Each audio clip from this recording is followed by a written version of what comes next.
Welcome to Business Tips with Michael Tobian. Today's discussion is hiring employees.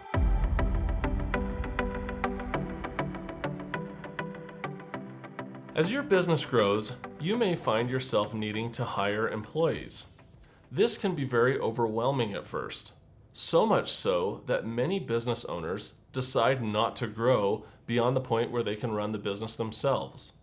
They don't want to have to deal with it. And this is a valid concern. Dealing with employees is not always easy. If you do decide that you don't want these concerns to stifle your growth, realize that there are smart and efficient ways to go about hiring people. In this video, we will be discussing reasons that you may want to hire employees, and I'll be giving 5 pieces of advice for people who decide to do that. Let's start with the reasons. Every business is different, and there are lots of reasons that you may need to hire employees. Number 1, you may need employees to actually accomplish the jobs that you need to do. For example, if you have a restaurant, you need employees just to have the doors open. And lots of service-based businesses just need to have employees to operate. Number 2, you may find that you don't have enough time to get everything done yourself. Hiring people will help your business from falling behind. Number 3, when evaluating how to spend your time, you may realize that you aren't efficiently allocating it because you're spending valuable hours doing things that you could hire other people to do.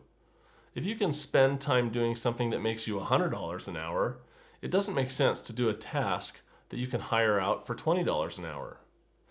Make sure you watch my video called Delegating and Leveraging Your Time.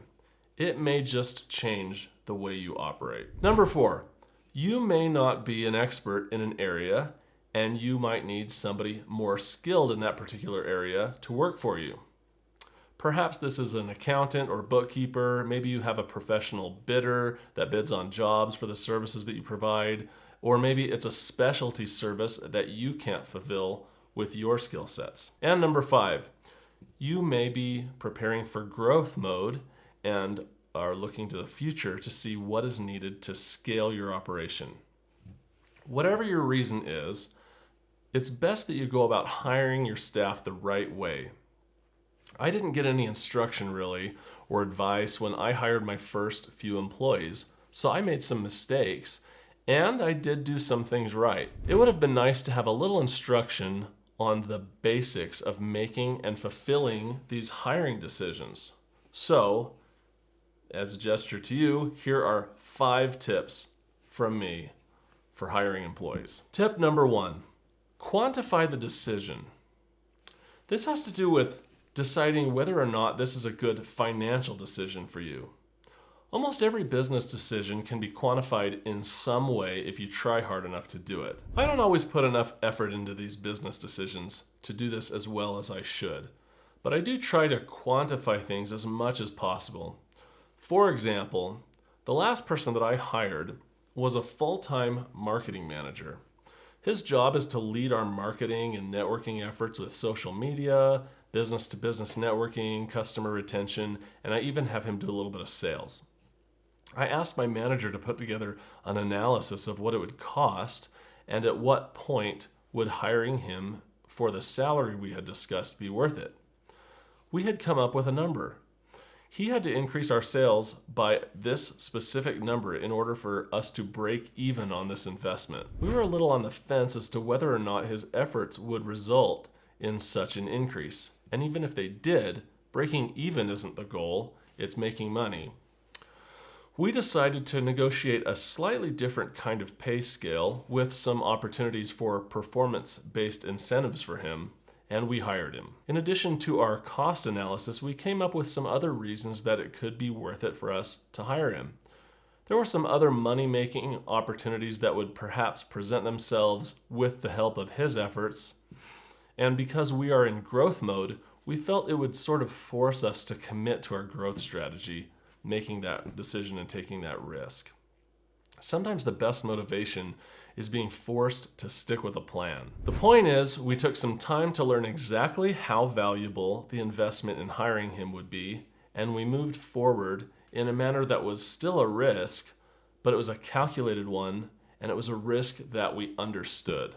Number 2, pick the most qualified people that you can find. This might seem obvious, however, this is a big problem for many business owners. Most people are very hesitant to pick the most qualified candidate because it makes them feel self-conscious. They might not realize why a person that's more qualified than them would want to work for them rather than starting their own company. Well, there's lots of reasons. Maybe that person is very good at what they do, but they have no ambition or desire to start their own company. The hiree, or you, might feel more comfortable being in charge of someone less qualified. Trust me, I get it, and I've been there. I had this problem at the beginning. Early on, I found myself preferring people with less skills and experience because it helped with my comfort zone levels. At one point, I had a discussion with my dad who gave me some insight that this was actually a common hiring problem. He said that in his experience, people love to hire those with less qualifications than them. And then those people, when given a chance, will hire people less qualified than them. And this destructive pattern sort of repeats. It ends up being this death spiral of worse and worse employees down the line. He encouraged me to hire the best possible candidate with the most experience possible, to try to find people far more talented than I. It was very good advice. Surrounding yourself with the very best people that you can possibly find is one of the best things you can do for your company. So don't fall into the trap of hiring comfortable but less qualified applicants. Even if you're an employee yourself and you're playing the office politics game in the corporate world, the best thing you can do to make yourself look good is to hire the best people possible. Number 3, don't settle for the wrong person. I've been in situations where I've interviewed a number of people, and after the interview process, I was feeling tired and I just wanted to pick somebody. But also, I wasn't really excited about any of them. Sometimes I just picked one. Well, often that has ended up being a mistake, and they didn't last very long. Sometimes part of the process of hiring someone is keep looking until you find the right person for the job. Number 4, don't conduct a stupid job interview. And don't ask stupid questions of your job applicants. Asking people to sell you a pen that you place in front of them or asking what their biggest weakness is gives you very little information about the applicant at best. And at worst, you may pass up the perfect person for the job because they weren't clever enough with your trick question. I feel like in some situations I might be the perfect applicant for some sales job or something, but if I was asked by the interviewer to sell them a pen as part of my job application, I would honestly probably respond by telling them, I'm sorry, I know nothing about this pen and I have no idea as to whether or not you should buy it. And this isn't really going to tell you anything about my sales skills, and respectfully, if this is the kind of sales approach that goes on here, I feel like I'm wasting my time. Recently, I was filling out an application for the board position of an association, and one of the questions had something to do with asking me what one of my weaknesses was or something like that. And I responded in the application that I thought it was a silly question. I'm obviously not the best person to give advice on showing your interviewer respect, but these kinds of questions really aren't going to give you any insight into the candidate's qualifications or let you know if they're a good fit for the job. Tell them about the job and ask them questions that will give you a feel for their loyalty and their experience and what kinds of things they would do in the job and how they can add value to your business. Okay, soapbox is over on that. Number 5, make sure the situation is a win-win. If your employee is not going to enjoy their time with your company or find that it doesn't meet their needs, they aren't going to last very long. Make sure they feel that they are being treated fairly, that they'll be in a work environment that they're going to enjoy, and that they're incentivized and motivated properly to help your company grow.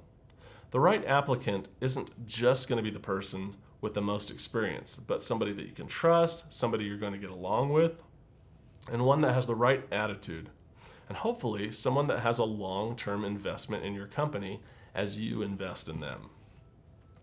Thanks so much for listening today, and as always, make sure you subscribe and follow for new business tips and advice.